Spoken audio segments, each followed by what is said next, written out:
നല്ല കൊളവായൊരു trinket dish എങ്ങനെ ഉണ്ടാക്കുന്നതെന്ന് ഞാൻ പഠിപ്പിച്ചു തരാം. ഞാൻ നോർമലി ക്ലേ എടുത്തിട്ട് ഒരു വട്ടത്തിൽ ട്രിങ്കറ്റ് ഡിഷ് ഉണ്ടാക്കാനാണ് പ്ലാൻ ചെയ്തത്. പക്ഷേ സംഭവം അങ്ങോട്ട് ശരിയായില്ല.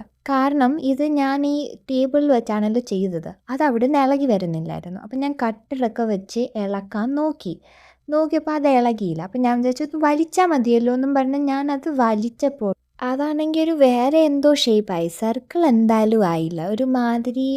ഈ ഒരു ഷേപ്പായി. ഞാൻ വിചാരിച്ചു സ്ട്രോബെറി അങ്ങനെ വല്ലതും ആക്കാം. അപ്പോൾ അതിനായിട്ട് ഇങ്ങനെ ഒരു ലീഫ് വേണമല്ലോ. അപ്പോൾ അതൊക്കെ ഞാൻ വരച്ച് അതും ഇളക്കാൻ നോക്കിയപ്പോൾ അതും നടന്നില്ല. പിന്നെ ഞാൻ ലാസ്റ്റ് വിചാരിച്ച ഓക്കെ അത് മൊത്തത്തിൽ ഞാനൊരു ലീഫാക്കാം. എന്നിട്ട് അതിൻ്റെ തണ്ടൊക്കെ ഒട്ടിച്ചിട്ട് ഞാൻ വെച്ചു. പിറ്റേ ദിവസം എടുത്ത് നോക്കിയപ്പോൾ അത് ഹാർഡും ആയിരുന്നു. അതിനുശേഷം ഞാൻ പെയിൻറ്റിങ്ങിൽ വന്നപ്പോഴത്തേക്കും എൻ്റെ പ്ലാൻ വെള്ളയും പച്ചയും കൂടെ മിക്സ് ചെയ്ത ഒരു പേസ്റ്റൽ ഷെയ്ഡായിരുന്നു. പക്ഷേ അവിടെ നിന്നും പോയി. എൻ്റെ വെള്ള പെയിൻറ്റ് തീർന്നു പോയി. അപ്പോൾ അത് മൊത്തത്തിൽ തികഞ്ഞില്ല. അപ്പോൾ ഞാൻ ലാസ്റ്റ് വിചാരിച്ചു ഓക്കെ ഞാൻ ഗ്രീൻ തന്നെ അടിക്കാം. പക്ഷേ ഒരു സൈഡ് ഞാൻ ഓൾറെഡി അടിച്ച കാരണം അതിൻ്റെ പുറത്ത് ഗ്രീൻ അടിച്ചപ്പോൾ അത് കുളമായിപ്പോയി.